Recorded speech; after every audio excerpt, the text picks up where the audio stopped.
For my 31st birthday, my friends got me a heritage DNA test. It's one of those where you send a sample and get an approximate percentage of what makes up your background. I don't think there was anything in particular that made them gift it to me though. I think they ordered one for themselves and got a 2-for-1 kind of deal.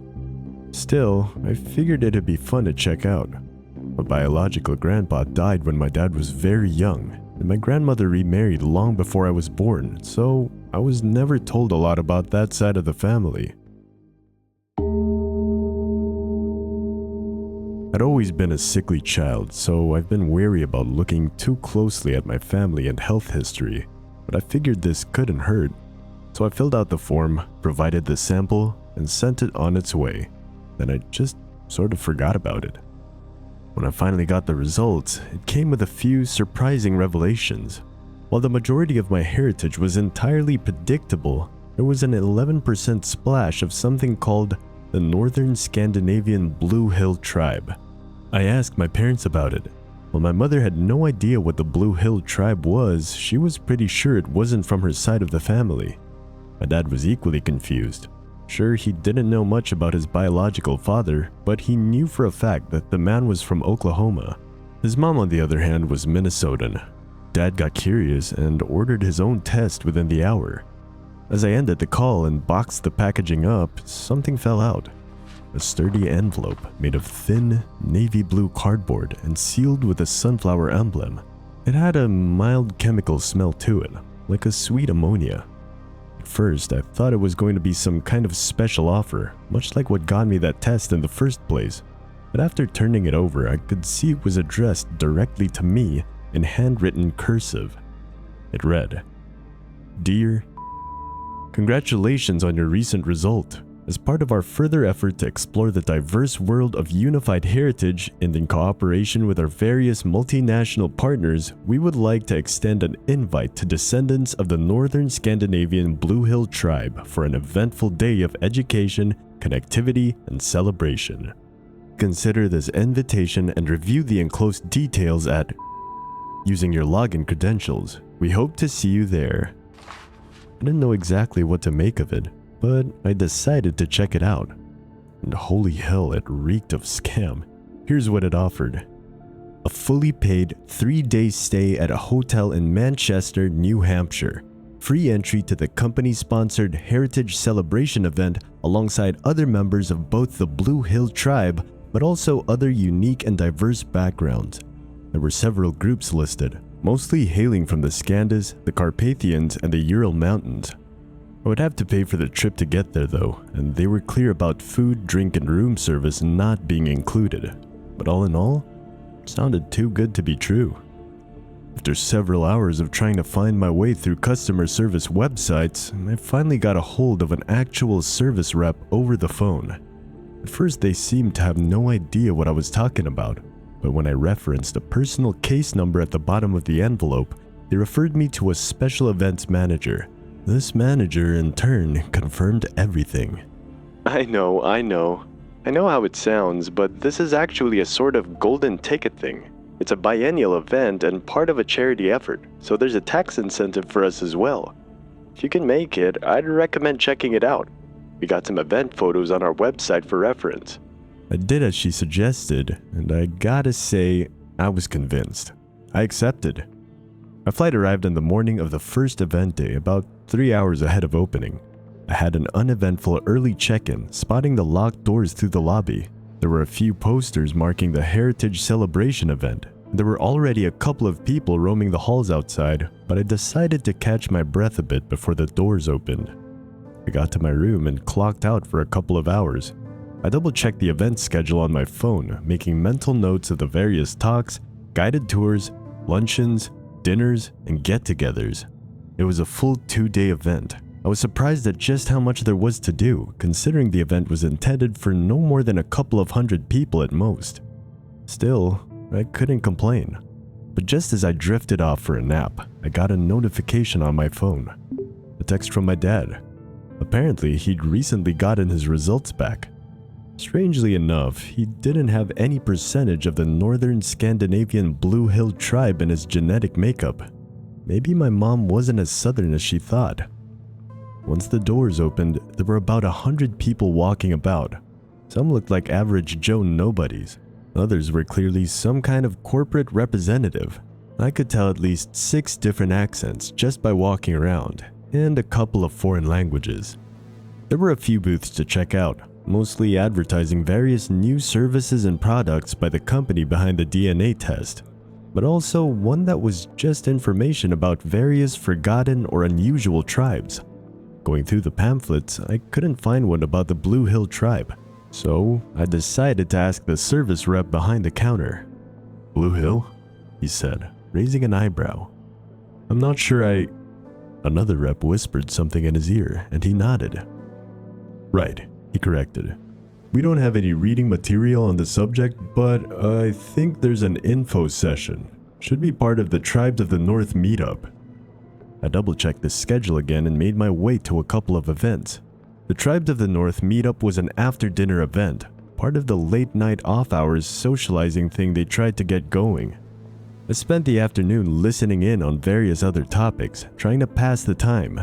There was a speaker on the topic of nomadic North American tribes, as well as a workshop about forgotten languages.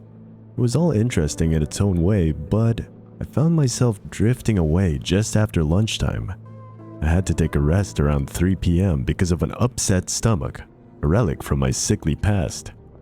Later, I took a walk around town and had a decent meal at a local restaurant before I headed back to the hotel. I was a few minutes late to the meetup. There were about 24 people there in total. We didn't really have any common features. We had different skin, hair, eyes, and we were all from different parts of the USA. A couple of them were Canadian, and there was this one guy from the Philippines. It was pretty clear who the event organizer was though. A chipper young woman in a black pantsuit with a company logo pin and a digital clipboard. She went around the room confirming that everyone was a member of the Blue Hill. I overheard an older woman mentioning she was categorized as over 30%, while a young man mentioned he had only 5%. The young woman cleared her throat and excused herself, calmly demanding the attention of the room. "Thank you all so much for coming," she smiled. "I'm sure you have 100 questions, and we thought this might be a good time to get to know one another a little better. Please, follow me." We were led through a corridor to a smaller, open room, a sort of meeting space in the back. They'd turned down the lights a bit and set out a couple of platters of cheeses, crackers, and some alcohol-free sparkling wine. There were a couple of people there already. I was about to spark up a conversation with a 50-year-old man who looked as confused as me when the chipper young woman took hold of the room again. She directed our attention to a man that I can't for the life of me remember the name of.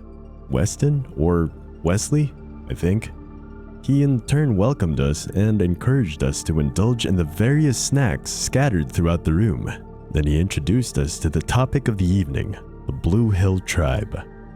If there was one thing I'm certain of, it is that every single person in this room has had a serious medical condition at some point in their life. Something unusual. Does anyone mind sharing an example? I didn't speak up about the severe ulcers I had as a kid and the partial transplant I had to get, but there were others who openly shared various issues. Heart valve issues, cornea transplants, nerve damage. Everyone seemed to have something. The man just nodded, as if expecting this. This is, sadly, a common attribute of people with lineage dating back to the Blue Hill tribes. So let's take a closer look at the history and customs of these unique people. And while we do, please feel free to mark yourself in the attendance sheet. He continued to speak of a group of people native to the northern Scandinavian mountain ranges. There were dates, locations, an approximate number of tribal members, and a few other sparse details. I marked the form while I waited, realizing pretty early on that what he was saying was suspiciously generic. He spoke of leather and bone craftsmanship and a belief in mountain spirits, but there were no details, no references, no pictures, drawings, or artifacts. I noticed a lot of people around the room paying close attention and not really thinking too much about what they were filling out on the attendance sheet. But I took a closer look. Our names were already on the sheet, so we were only supposed to make a check mark. However, there were also percentages printed on the side, corresponding to the percentage of heritage we had in common with this tribe. I recognized my 11% and the 30% of the old woman. There was also a series of other numbers that I didn't immediately recognize. When I thought no one was looking, I snapped a picture of it, just in case. After a 15-minute lecture on the history of the Blue Hill tribe, I came to the realization that I hadn't actually learned anything. The locations and dates were so generic that there was no way to fact-check it, and there were no details as to their various customs and crafts. Looking around the room, I noticed the chipper young woman was off in the corner, whispering to someone on her Bluetooth earpiece, her eyes scanning the crowd with a serious demeanor. There was a man in a suit by the doorway taking pictures with his phone, and a hotel functionary offering refreshments being turned away. This was clearly a private matter and of great interest to the company for some reason. I snapped to attention as the room applauded. The lecture came to an end, and we were given some time to mingle, but not without another reminder to make a mark on the attendance sheet. I chatted a bit with a few people, but it all felt a bit forced. Just a few words here and there. I got the impression that none of us had very much in common. No one seemed to have any idea where that part of their heritage actually came from. There was this one guy who had studied his genealogy extensively, who insisted that it was strictly impossible for him to be even partly Scandinavian. "I've mapped out every family member for 6 generations," he scoffed. "There's no way." As more and more people filtered out into the night, I decided to lag a bit to see what was being said behind closed doors. I wasn't sneaking around on all fours like a spy, just lingering a little too long on the other side of a bathroom door or stopping to conveniently check my email near a hushed discussion. I picked up a few bits and pieces, discussions about our percentages for example. There was also talk about a second event the following night and how it wasn't officially on the schedule. They referred to it as a sort of closing ceremony. There was also a short talk about inviting a few of us to a private meeting. I heard 2 people squabbling a bit about the details, but I didn't catch much of it. But I clearly heard a sentence as they finished. "Just get the ripe ones," one of them snarled. "None of that 3% shit." I didn't like that. Not one bit. Returning to my room, I decided to pack up my things. I had a bad feeling about whatever they were up to, and I couldn't help but to imagine that they had something planned. Maybe it was all a scam after all, or something worse. Either way, I wasn't eager to find out. I couldn't find a reasonably priced flight back home until early morning. It was almost 12 hours away, but I figured I could pull an all-nighter and get out as soon as the sun rose. I could wait a few hours at the airport if need be. With my bags packed and ready, I settled in for the long night. It was somewhere around 2 a.m. when I found myself staring at late-night TV and scrolling on my phone. As a salesman prattled on in the background, a stray thought hit me. I decided to take another look at the attendance sheet photo. There was a set of numbers by each person that didn't make immediate sense to me. I brought out a pen and paper and started breaking them down, first in sets of 2, then individually, then sets of 3, trying to find some pattern or idea. It took me a little longer than I care to admit to recognize something. The last 4 numbers correlated to one pattern: floor and room number. That left 4 other numbers, which, when broken down into pairs of 2, correlated to a month and day. The date itself didn't make much sense though. For me, it was a few days after I'd sent in my first sample. Then it hit me. It was probably the day they received the sample.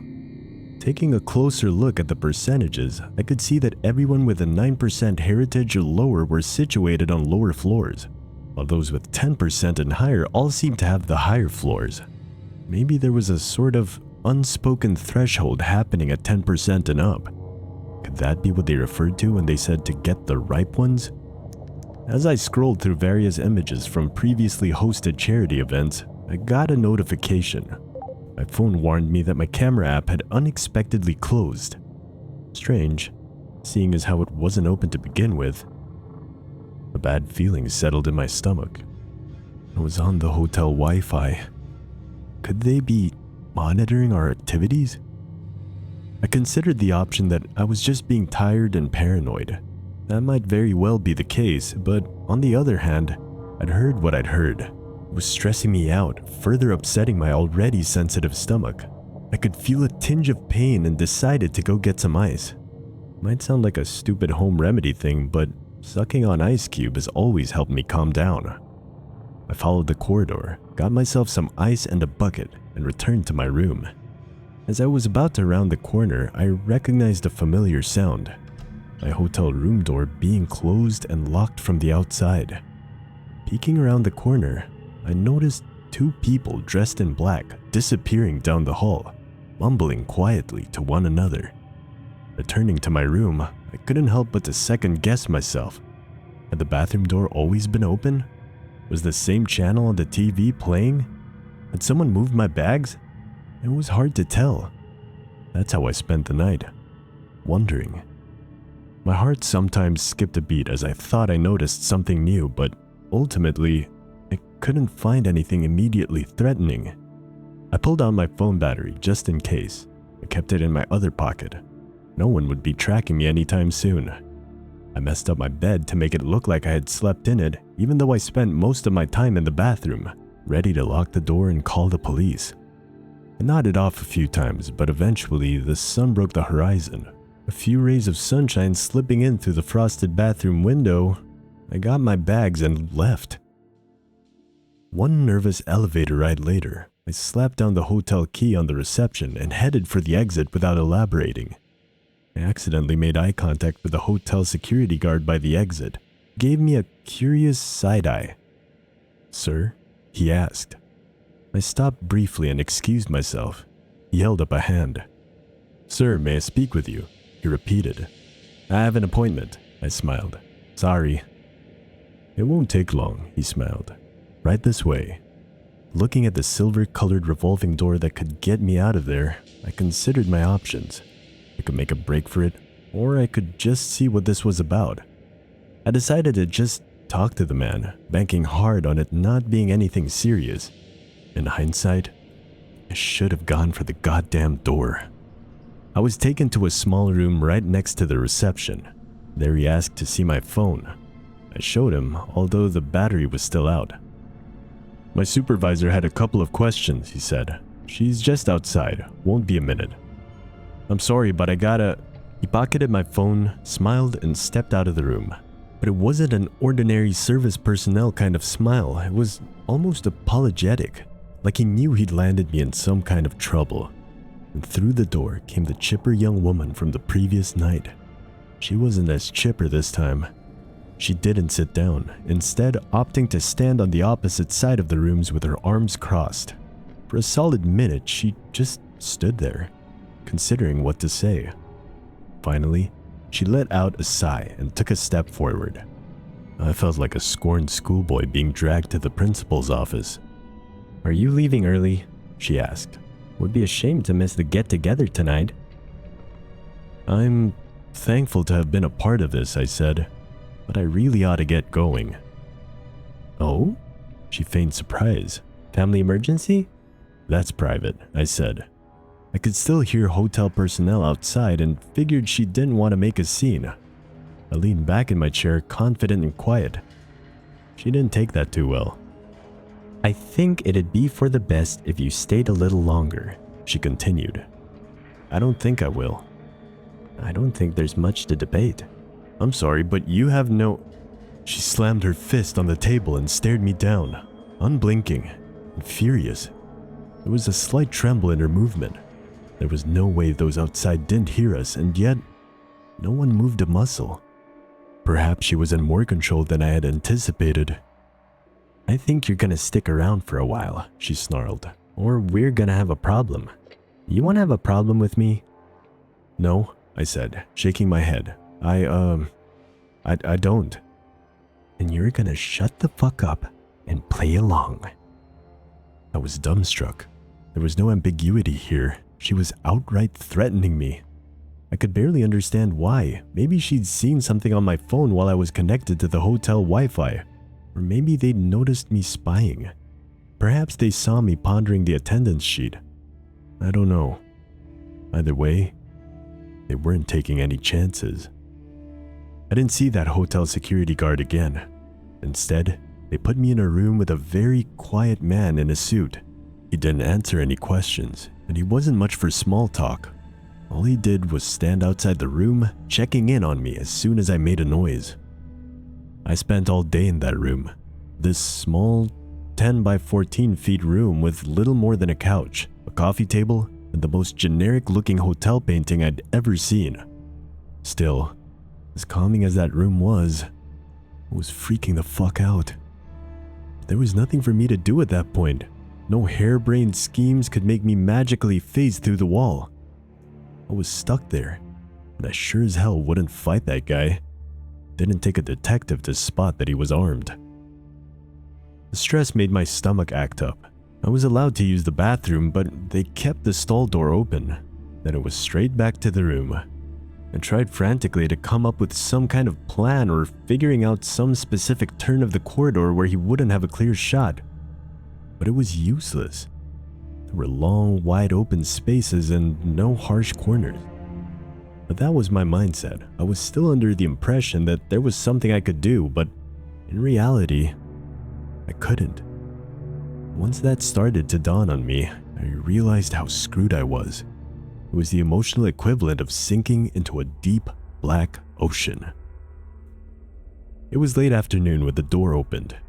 Having spent most of the day napping on the couch and anxiously wandering back and forth, I got on my feet like a soldier. One of the guards coaxed me outside. I could tell something was up. People were rushing past us, speaking into their earpieces. We moved in the opposite direction, but I caught a glimpse of a well-dressed group of people used as human shields for someone very important. I was quickly ushered along. I was taken to the hotel kitchen. They'd cleared out the staff. They took me to what looked like an abandoned old walk-in freezer. I was pushed inside and the door was closed. I don't know how those walk-in freezers are supposed to work, but this one locked from the outside.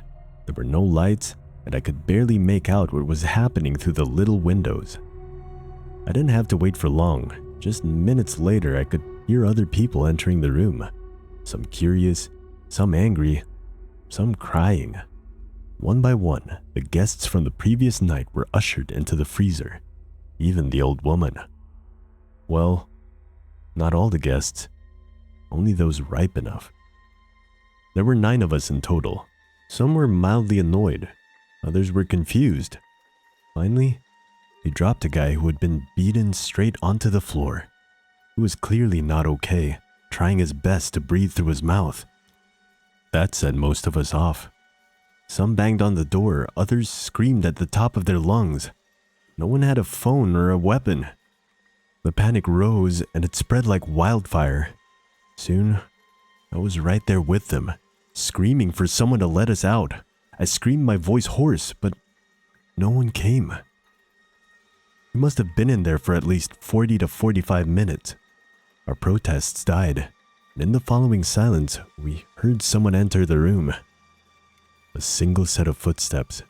They approached, and we all quieted down. I could see the vague outline of a man outside, but our breaths had fogged up the windows on the door. He had a black suit with a blue tie. He stood there with his hands in his pockets, watching us. I backed away from the door, and others did the same. No matter how bad the freezer was, there was something telling me that this guy was somehow worse. He was too calm, like this was all normal. He'd done it before. As the door opened, we all scrambled to get back. He stepped into the entrance, obscured by the bad lighting. But for all I could see, he was a man. A little shorter than me, a bit round around the stomach, bald, maybe glasses. There was something reflecting off his face, and yet there was something about him that screamed danger. The man who'd been beaten was ready to roll the dice. He took off running, trying to push past and get out. There was a kitchen exit not too far away, so if he could just make it past this guy, then maybe he'd be in the clear. But no, he didn't get far. The strange man didn't tackle him, or attack, or scream. In fact, He didn't seem to react at all. But the runner, well, he stopped a few steps short of leaving the freezer. Clutched his throat, gasping for air. The strange man spoke in a raspy, matter-of-factly voice as if counting the inventory on a supermarket shelf. Male, 38 years old, 6 years spread reaching a total of 18%, implant through esophagus surgery. And then, there was this ungodly noise. The runner collapsed to his feet. He was trying to scream, but all that came out was a sort of wheeze. It escaped him in waves, involuntarily, as his body fought against some invisible force. We could see his throat bulging unnaturally, as if something foreign was shifting inside him. There was a sickening sound, and his body went limp as whatever had been inside him was removed. The air in the freezer grew foul. He stopped moving. The panic consumed us. I may read calm here in the aftermath, but in that moment, I was an animal. I was scratching on the fucking walls, trying to get back. I didn't care if I was pushing people to the floor or stepping on someone's head. I was desperate. The strange man spoke again, but this time, his raspy voice seemed better, improved. Female, 29 years old, 4 years spread reaching a total of 14%, implant through spinal surgery. One by one, he counted us off. Male, female, male, female. 4 years, 5 years, 9, 8, percentages going up and down, lung cancer, cornea transplant, dialysis, screams, and blood. One by one, being pulled out of the crowd and then pulled apart. I'll never forget the sounds. The disturbing cracks and pops as the body gave way. The unsettling noises as fluids collected on the floor. Drops of blood really do sound heavier than water. With every victim, I could see something shift in our captor.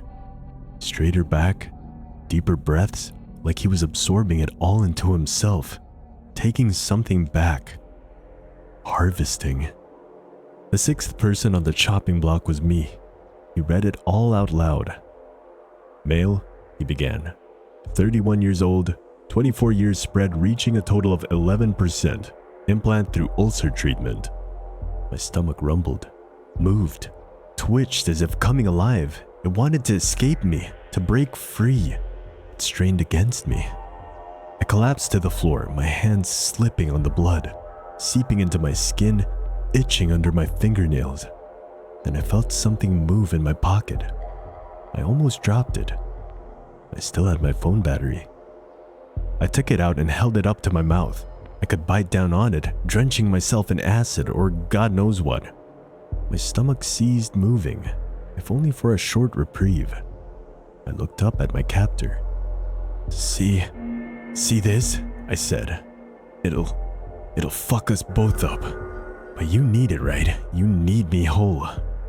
There was no response. I could see him tilting his head down at me. Yeah. If I destroy myself, you get nothing, right? That's it, isn't it, huh? I placed it between my teeth, ready to bite down like a rabid dog on a juicy bone. He didn't move as I got up. We circled one another. He wasn't about to let me go. He wasn't looking me in the eyes. He was staring intently at my stomach. He wanted to pull it out of me, to turn it into something else. Or maybe it was part of him all along. Something coming home. No, he said. It ends. He reached out a hand for me, and I bit down without hesitation. To my surprise, there was just a little puff, but that was it. The battery tumbled to the floor, useless. The man instinctively recoiled, but upon seeing that there was no danger, it all came back with a vengeance. The pain was immediate and incredible. Something inside me reacted violently, and I doubled over as my body tried to reject whatever was happening to me. Then, the battery exploded. It wasn't a big explosion, just a loud bang, like the starting pistol of a race. I slipped and slid my way out of the freezer and had to make a split-second decision. I could close and lock the door behind me, effectively sealing him and everyone in there, Or I could leave the door open for others to escape. But it wasn't really a choice, not really. It never is when you get pushed into something like this. I slammed the door shut and let it auto-lock without even thinking about it. Perhaps he'd asked the guards to clear out. I don't know. But there was no one else in that kitchen. I grabbed a knife from one of the counters, burst through the exit door, and disappeared into the night. My stomach stirring like a restless animal, but settling as I got further away. I can only regret what happened to those left behind. It still makes my fucking spine itch. A police patrol found me wandering the streets about an hour or two later. I can't imagine it looked good. I was taking such small, shallow breaths, and I was still clutching a kitchen knife. Not to mention, I was covered in blood. They were convinced that I'd killed someone, but I surrendered willingly and eagerly. I tried to tell a coherent story, but they just didn't understand me. I probably didn't make much sense.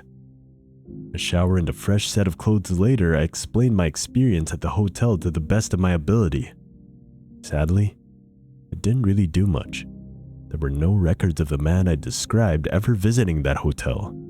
As for the missing people, those I claimed had been murdered, they had checked out one by one at different hours the day prior, according to hotel records. They might be missing, but there was no indication of foul play. Yeah, I'm calling bullshit on that. So yeah, that was by far the worst time of my life. Looking back at it, it feels unreal, like it happened to someone else. But even now, I can still get little flashes of something that reminds me of that night, and it just pulls me right back. It never really leaves. Whoever that man was, he was important enough to get a whole company to cover for him. I'm sure not all of them knew why they were doing it, but they were complacent. I think we're looking at someone with a lot of resources and a lot of reach. I never got a name, and seeing as how he seemed to change with every victim he consumed, I can't really tell what he looks like anymore. Not even his age, or height, or weight. There are surprisingly some real records about a small tribe of people from the Blue Hill in the Scandinavian mountain range. There isn't much out there about them, just a mention that they worshipped immortal mountain spirits. Others say they worshipped devils. It's a mixed bag. I don't know what to believe. I don't know what I saw, but I am living with the knowledge that a part of me, something inside of me, isn't my own. It moves with me, it lives with me, but at the snap of a finger from that thing, and it will rebel. It'll fail me. And I'm just at, 11%? What happens when I reach 50, 100? I decided to post this today after getting a video ad that I could never have anticipated. It seems that this company is still in business, advertising their new generation of DNA tests. I'm sure some of you out there have seen it. 20 seconds, unskippable. Smiling faces, distant families being tied together by a CGI blue ribbon. I think they have some of those damn sunflowers in the background, still colored that basic company blue. And seeing it like that, it made my stomach turn.